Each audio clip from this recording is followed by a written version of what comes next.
Video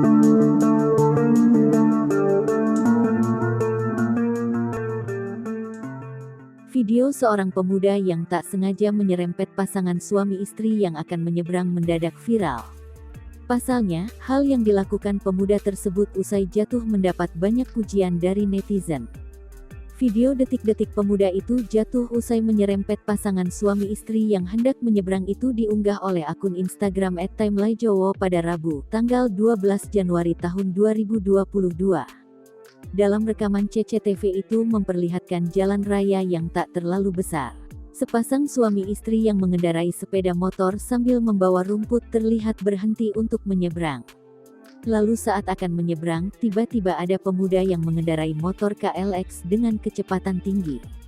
Pemuda itu langsung menyerempet pasangan suami istri tersebut. Beruntung suami istri itu tidak jatuh dan berhasil minggir. Sedangkan pemuda pengendara KLX itu terpental jatuh di jalan.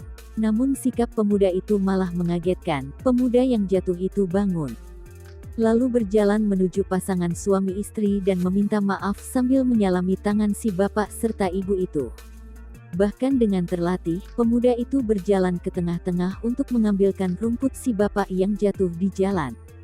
Kemudian dibantu warga, ia meminggirkan motornya. Sedangkan bapak dan ibu tersebut terlihat baik-baik saja. Video ini pun mendapat banyak pujian dari para netizen.